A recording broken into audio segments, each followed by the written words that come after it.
Hi friends, welcome to my channel Madhavi Boddu blogs అండి. ఈరోజు మిర్చి బజ్జీ అండి. చాలా బాగున్నాయండి, చాలా టేస్టీగా కూడా ఉన్నాయి. ఎలా చేయాలో చూద్దాము. మిర్చీలండి మామూలు మిర్చితోటే వేసానండి, బజ్జీ మిర్చి కాదండి.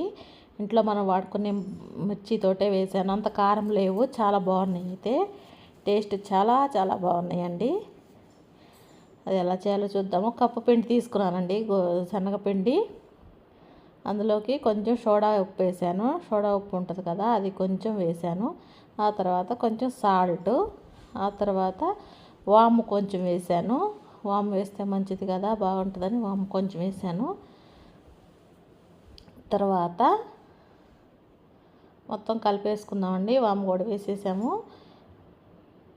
కొంచెం లూజుగా కలుపుకోవాలండి. బజ్జీ అంటే గట్టిగా కాకుండా లూజు కలుపుకోవాలి.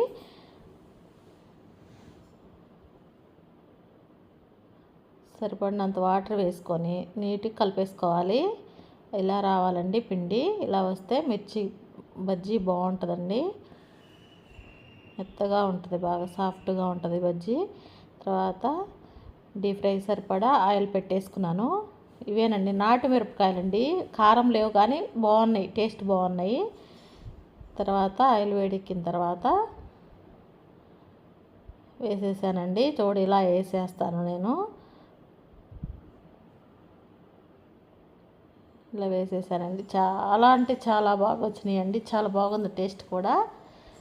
ఇందులో కొంచెం ఉల్లిపాయలు వేసుకొని తర్వాత నిమ్మకాయ ఒకటి పిండుకొని తింటే చాలా బాగుంటుందండి టేస్ట్ అయితే. ఇలా వచ్చేసినాయండి. ఇలా చేసేసాను నేను. మీరు ఎలా చేస్తారో కామెంట్ చేయండి.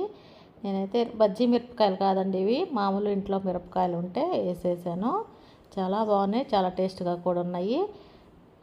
మీరు కూడా ట్రై చేయండి. చాలా అంటే చాలా బాగున్నాయండి.